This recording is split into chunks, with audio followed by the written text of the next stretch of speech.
Rounding off decimals to the 10th place ಯಾವ ಥರ ಮಾಡೋದು ನೋಡುವ. ಇಲ್ಲಿ ಒಂದು ದಶಮಾಂಶ ಸಂಖ್ಯೆ ತಗೊಂಡಿದ್ದೇನೆ 4.36. ಅಂದರೆ ಈಗ 3 ಎನ್ನುವುದು ಯಾವ ಪ್ಲೇಸು? 10th place. ಇದೇನು 10th ಪ್ಲೇಸ್. ಇದೇನು 10th ಪ್ಲೇಸ್. ಅವ್ರು ಏನು ಹೇಳಿದರೆ rounding off decimal to the 10th place. ಈ 10th ಪ್ಲೇಸನ್ನು ನಾವು ಪೂರ್ಣಾಂಕಗೊಳಿಸಬೇಕು. ಹೇಗೆ ಮಾಡಬೇಕು ಅಂದರೆ, ಈಗ ಇದು 10th ಪ್ಲೇಸ್, ಇದ್ರ ಪಕ್ಕದಲ್ಲಿರುವ ನಂಬರನ್ನು ನೋಡಬೇಕು. ಇದ್ರ ಪಕ್ಕದಲ್ಲಿರುವ ನಂಬರು ಅಂದರೆ ಬಲಗಡೆ ಇರುವ ನಂಬರನ್ನು ಇದೆಷ್ಟಿದೆ? ಈಗ 6 ಇದೆ. 5 ಮತ್ತು 5ಕ್ಕಿಂತ ಜಾಸ್ತಿ ಇದ್ದರೆ, 5 ಮತ್ತು 5ಕ್ಕಿಂತ ಜಾಸ್ತಿ ಇದ್ದಾಗ ನಾವು ಇಲ್ಲಿಗೆ +1 ಮಾಡಿ. ಆಗೇನಾಯಿತು? 4.4. ಆನ್ಸರ್ ಎಷ್ಟು? ಈಗ ರೌಂಡ್ ಆಫ್ ಆಯಿತಾ? 4.4. ಅದೇ ರೀತಿ ಮುಂದೆ ಒಂದು ಸಂಖ್ಯೆ ನೋಡಿ, 6.05. ಈಗ ಇದು ಯಾವ ಪ್ಲೇಸು? 10th place. ಇದೇನು 10th ಪ್ಲೇಸ್. ಇದು ಯಾವ ಪ್ಲೇಸು?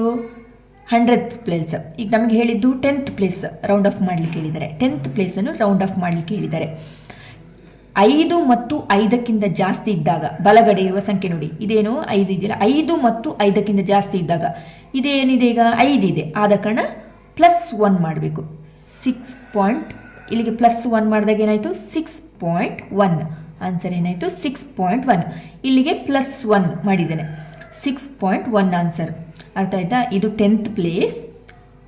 ಬಲಗಡೆ ಇರುವ ನಂಬರ್ ನೋಡಬೇಕು. 5 ಮತ್ತು 5ಕ್ಕಿಂತ ಜಾಸ್ತಿ ಇದ್ದರೆ +1 ಮಾಡಬೇಕು. ಮುಂದಿನ ಲೆಕ್ಕ ನೋಡಿ. ಈಗ 9.14 ಇದೆ. ಇದು ಯಾವ ಪ್ಲೇಸು? 10th ಪ್ಲೇಸನ್ನು ರೌಂಡ್ ಆಫ್ ಮಾಡಲಿಕ್ಕೆ ಹೇಳಿದ್ದಾರೆ. ಈಗ ಅದರ ಬಲಗಡೆ ಇರೋ ನಂಬರ್ ನೋಡಿ, ಏನಿದೆ? 4 ಇದೆ. 5ಕ್ಕಿಂತ ಜಾಸ್ತಿ ಇದೆಯಾ? ಇಲ್ಲ. ಹಾಗಾದರೆ ಏನು ಮಾಡಬೇಕು? 9.1 ಇಷ್ಟೇ ಇಡಬೇಕು. 5 ಮತ್ತು 5ಕ್ಕಿಂತ ಜಾಸ್ತಿ ಇದ್ದರೆ ಮಾತ್ರ +1 ಮಾಡಬೇಕು. ಈಗ ಆನ್ಸರ್ ಎಷ್ಟು? 9.1. ಮುಂದಿನ ಲೆಕ್ಕ ನೋಡಿ, 8.99 ಇದೆ. ಇದು ಯಾವ ಪ್ಲೇಸು? 10th ಪ್ಲೇಸನ್ನು ನಾವು ರೌಂಡ್ ಆಫ್ ಮಾಡಬೇಕು. ಅದರ ಪಕ್ಕದ ಬಲಗಡೆ ಇರುವ ನಂಬರ್ ನೋಡಬೇಕು.